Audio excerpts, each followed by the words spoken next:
Four eighth graders on a school trip to New York City, posing for tourist photos in Times Square. A common scene for most of us, but there is nothing familiar about this experience for these girls. Caroline, Sylvia, Abigail, and Noreen never even tasted that all-American delicacy, the hot dog, before this trip. They are four outstanding students from Kakenya's Dream, a boarding school for Maasai girls in a small village in Kenya, who were chosen to participate in the Model United Nations in New York. This trip, from home to here, is a lot farther than the 7,400 miles on the map. When I was in New York, I was just wondering of the tall buildings because everything I could see just was tall buildings everywhere. Yeah, cars were very many and there was a traffic jam. But to fully appreciate the distance they've come, you have to go back to the start of their journey, back 28 years to when this story began. As a young 12-year-old Maasai girl, all Kakenya Nataya wanted was the right to go to school, to get an education, the same opportunity that was offered to young Maasai boys. At that time in Kenya, by tradition, Maasai girls her age were pulled out of school, subjected to female genital mutilation, and married off in exchange for a few cows. But Kakenya was no ordinary 12-year-old. Even after going through FGM, she was determined to continue her education and not be a child bride.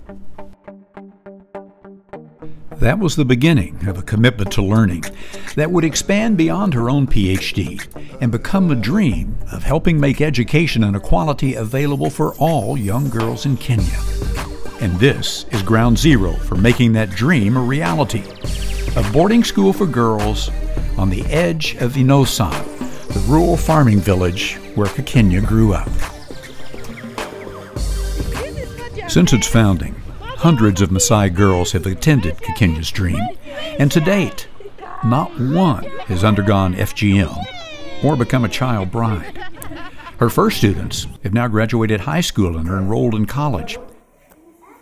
But what's most important is that her dream becomes contagious, inspiring and empowering girls across Kenya.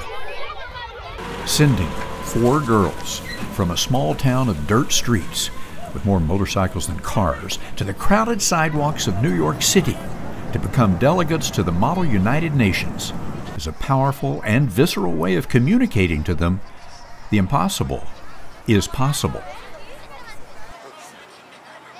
So how do you feel being here? We are happy, excited. You're happy, excited?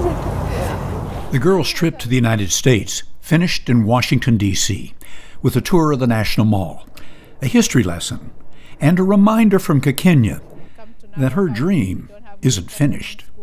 These girls are just the beginning. I come here and I get inspired by Martin Luther King because he was so courageous. Can you imagine being like saying, I have a dream, where everything around him is telling him you don't, like you can't rise up, but he believed in it.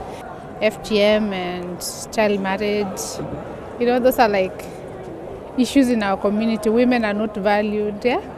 So we have to be driven by passion. You see like, Lincoln here talking about freeing the slaves. It takes a lot of courage, right? Though for us, there are people who've been ahead of us, so we have to follow on the footsteps, right? And to make sure we are always working to make the life of other people better. That's the legacy you leave. So it's not just about me, it's about all of us. So when we want a better world, we will get a better world. So that means you also have to work hard so that somebody else's life becomes better.